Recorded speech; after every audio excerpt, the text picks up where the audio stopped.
ఈరోజు మనము అరటికాయ వడ చేసుకుందామండి. అరటికాయ వడ చేసుకుందాము.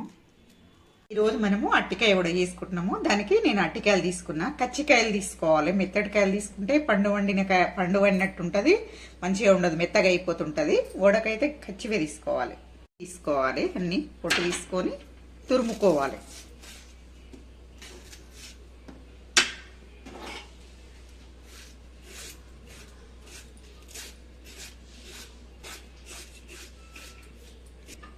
ఈ విధంగా తీసుకోవాలి. పొట్టు మీద చెక్కు ఉంచొద్దు. తురిమేటప్పుడు తురుముకోరికే రాదు, మీద చెక్కు ఉంటే అరటికాయది.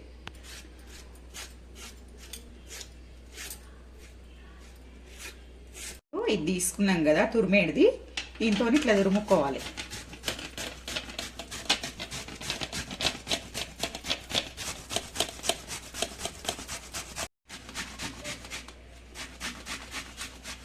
అంతే విధంగా తురుముకునండి. ఇప్పుడు చేసుకుందాం. ఇప్పుడు దీన్ని ఒక గిన్నెలకు తీసుకుందాము. ఒక గంట సేపు నానబెట్టుకున్న పెసరపప్పు, నానబెట్టి ఉడగట్టుకున్న శనగఆకు, పచ్చిమిరపకాయ సన్నం తరుక్కున్న ఒక చిన్న కప్పు కొబ్బరి, తురుముకున్న కొబ్బరి. ఇప్పుడు బియ్యం పిండి దీనికి, ఎందుకంటే ఇడిపోకుండా ఉండడానికి.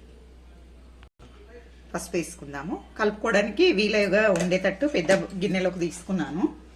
ఉప్పు. ఇప్పుడంతా మంచిగా కలిసే విధంగా కలుపుకుందాం. ఇట్లా ఇదే మెత్తగా ఉంటుంది కాబట్టి నీళ్ళు ఎక్కువ పట్టవు. కొంచెం చూసుకుంటా కలుపుకుందాం. వేసుకొని నేనైతే ఇప్పటికి వేయలేదు, చూస్తా. రాకుంటే నీళ్ళు కలుపుకుంటాను నేను. కొంచెం వాటరు చేయి తడుపుకునేటంతనే, ఎక్కువ కాదు.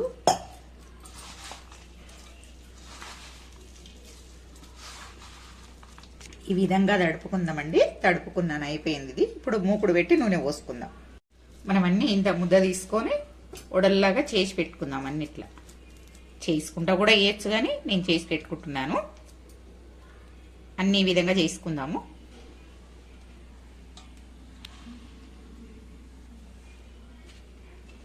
అన్ని ఈ విధంగా చేసుకుని ఉన్నాలండి. పెద్దగా మరీ దొడ్డుగా కాకుండా మరీ పలసగా కాకుండా మీడియం సైజ్ ఇలా చేసుకోవాలి, ఇంత మందంగా. ఇప్పుడు నూనె వేడయింది, వేసేసుకుందాం.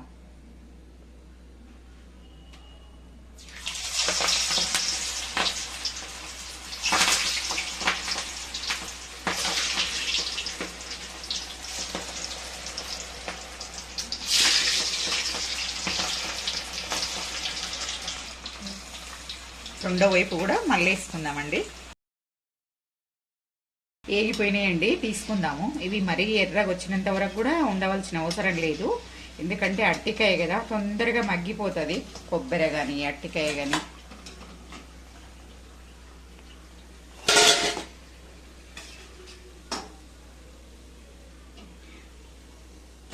అన్నీ ఈ విధంగా చేసుకుందాము.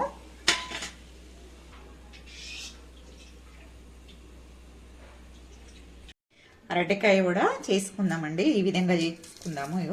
కరకరలాడుతూ టేస్ట్ కూడా చాలా బాగుంటుంది. అరటికాయ కూడా హెల్త్కి కూడా చాలా మంచిది.